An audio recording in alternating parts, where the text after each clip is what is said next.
You're listening to NacChat with Amy Mahaffey, straight from the city of Nacogdoches, where we chat all things Nac. We make any topic fun, and I'll take you behind the scenes of the oldest town in Texas.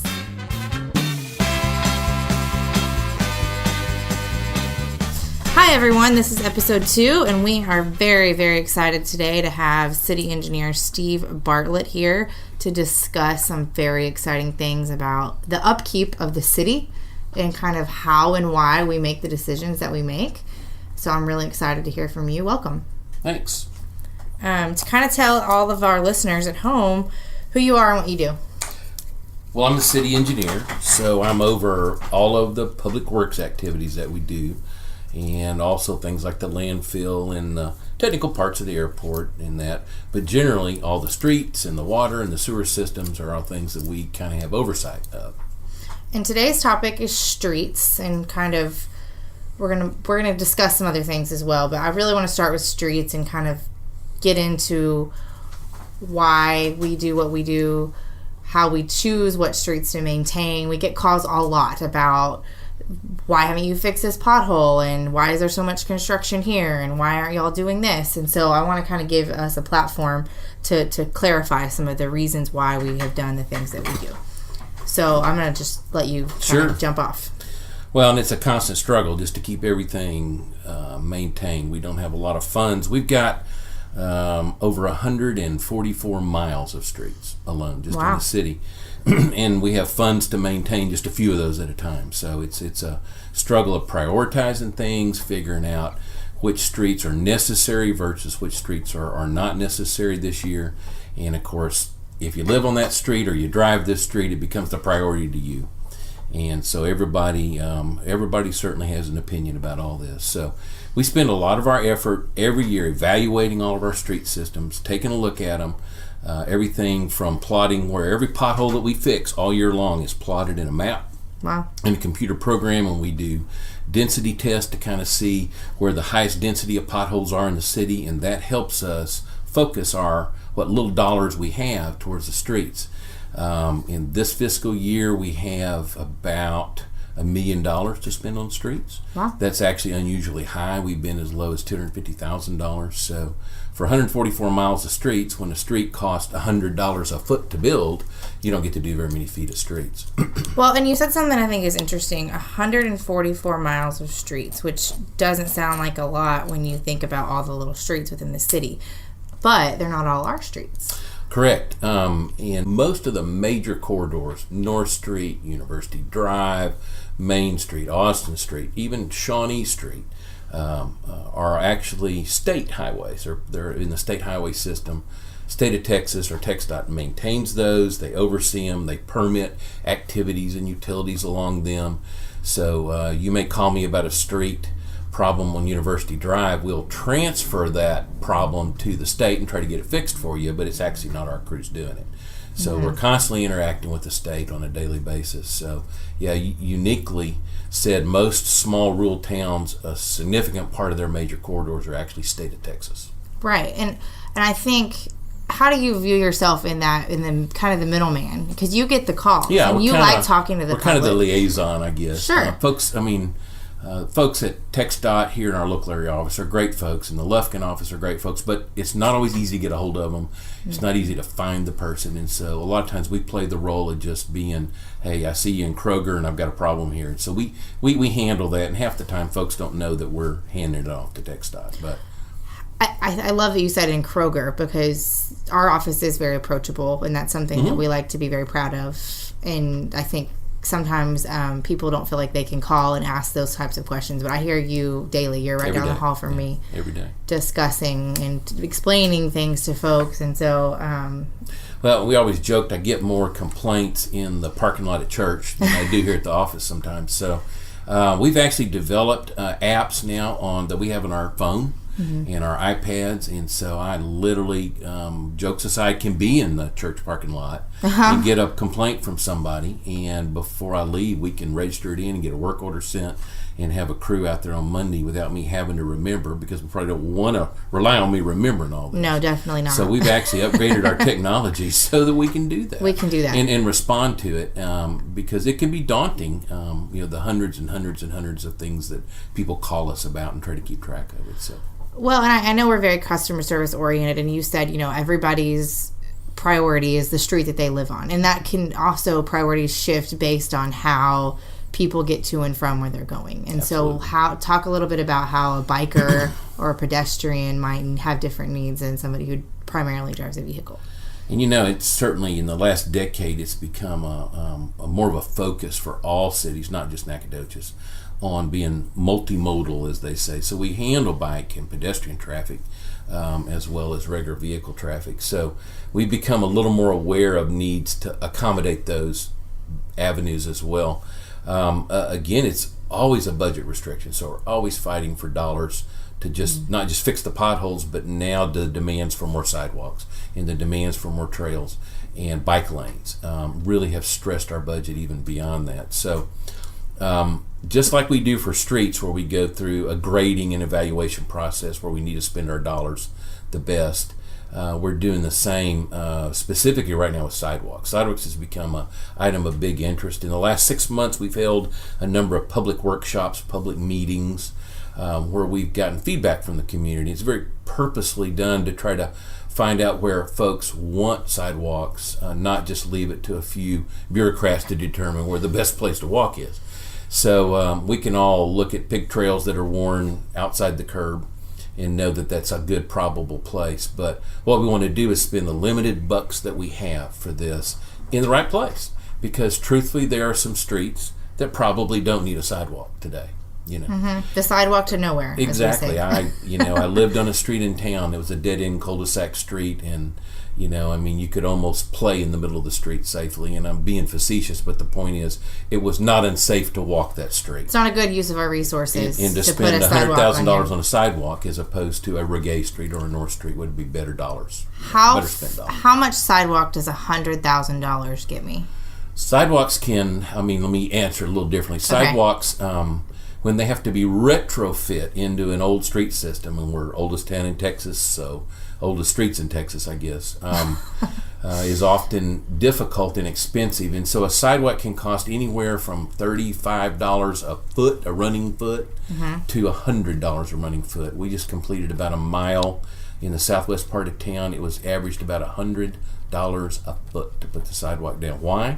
Because the sidewalk's not that expensive, but putting a retaining wall next to it on a hill, or having to move power poles and mailboxes out of the way. And remember, all these facilities now have to be accessible routes. We have to meet the Texas accessibility standards, so we can get wheelchairs and folks who are impaired in other ways up and down these. So we're putting ramps in and watching our slopes and our grades and meeting a whole set of rules.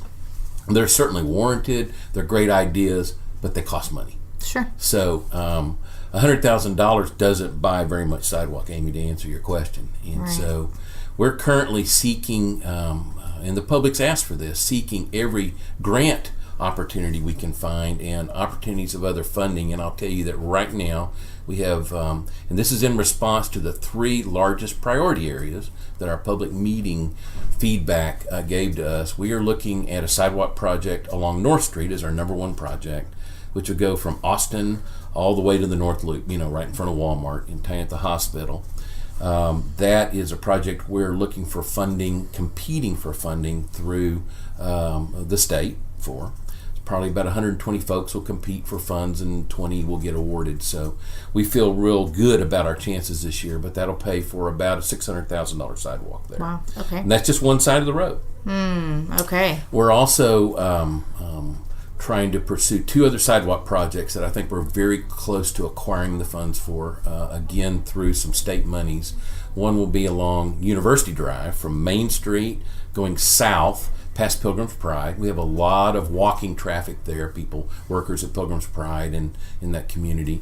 So we're responding to that as just a safety issue, if nothing else, to put a walk in there. It's important. And that's about a $400,000 project.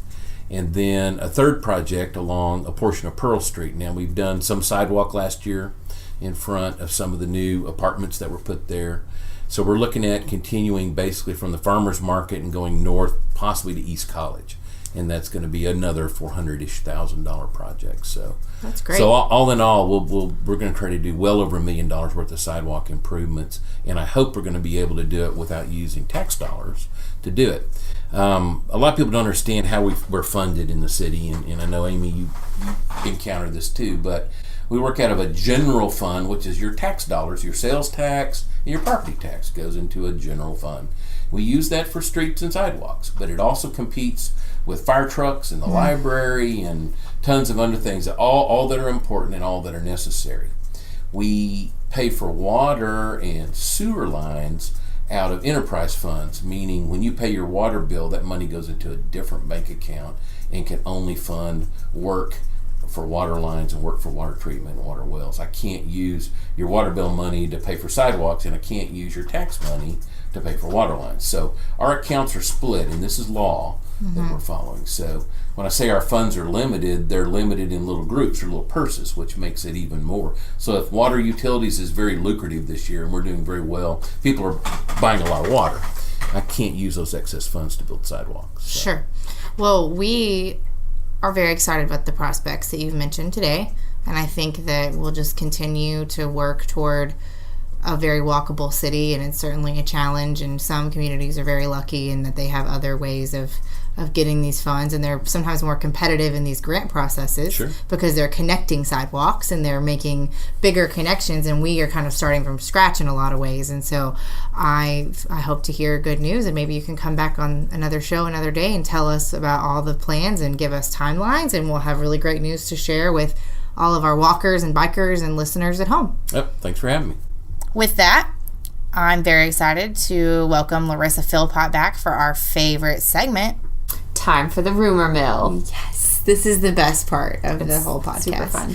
Okay, so social media is our favorite. We have all kinds of cool peeps that like to talk about Nacogdoches, and so we get on social media and steal them and we read them on the air, which is awesome and fun. And sometimes it lets us debunk rumors and some things that are floating out there, and so let's read them. And these are all new to us. Oh, by the way, my 5-month studio guest. I have a special studio guest. My 5-month-old is currently in my lap because the sitter was busy today, so she's making sounds of joy, and she actually is not crying. She just, I think, really wants to be on the radio. So yeah. And is excited about tweeting. So these are from Facebook and Twitter. This one, here we go, to start off. Just so everyone knows, ... I live in the city of Nacogdoches, and I have a donkey as a neighbor. What? Literally. It ends with literally. Literally. Well, that might be a proper use of literally. If a donkey it's better than a figurative donkey. Well, yeah. Yeah. Hattie thought that was funny. Where does the donkey live? I'm trying to think of where a donkey is in the city? In the city limits. It's kind of cool. I'm into it. Okay. Yeah. Probably better than some people's neighbors. Yeah. I believe that everyone in the city of Nacogdoches needs to get their license taken away. Because apparently... What's next? It just says apparently ... Oh. But that's what they're saying. They're saying everybody should get their license taken away because apparently is maybe what they're saying. Well, that's mean. I'm not a good driver though, so maybe they're talking about me. You're not the best. No, I'm really not. No, you know what? I would venture to guess that in any college town, people say that because we have a lot of younger drivers. Yeah. We just do. They've only been driving for like 2 years. Sorry if you drive around. Literally 2 years. Yeah. If you drive past a high school when it's time to get out for school, buckle up. Not great drivers. Should be buckled anyway. Not great drivers. But. Yes, you should be buckled anyway. But you know. Yeah. Okay. So here's our third one. This is good. Who's prank calling me from the Super 8 hotel in Nacogdoches? I guess somebody's bored or showing up on the caller ID. Yeah. Oh, that's fun. Who prank calls in 2017? Like, that's awesome. That's are they still a saying thing. like, is your refrigerator running? Like, what are they saying in the prank call? Oh, but it's from Super 8. Maybe somebody was bored. Maybe we could call Super 8. Yeah. They might not know. We could do a guest segment and have the manager from Super 8. Maybe he's bored and he's the one that's calling. Oh, no, that's a good conspiracy. We're just spreading rumors about people. See, and this is the opposite of the point of the rumor mill. We can't create our own rumors. It's okay, though. No, nobody that is employed for Super 8 is probably doing this. I bet it was like a kid who came to town and the parents were like, well, we're going to go eat supper. You can stay here and watch TV. And then the kid was like, I'm going to play with the phone. That's what happened. Because this one doesn't have my parents' name on it, like the one at the house does. Right. So this could be our new slogan. If it ain't knack, it's whack. Oh, I love that. Yeah. Can we have t-shirts made that say that? That's awesome. If it ain't knack, it's whack. That's great. And then somebody said, similar, knack spelled backwards is can. Such a can-do attitude. We can do it. We can do it. I love it. Knack can. Hashtag City of Knack. I love it. I love it. I saw a hashtag today, by the way, that I loved. It was just Knack Love. Knack Love. Hashtag Knack Love. And it was Olivia Kling. Oh, yeah. I'll do a shout out to Olivia. I thought it was very sweet. It was a quote, I think, about volunteerism and doing your civic duty.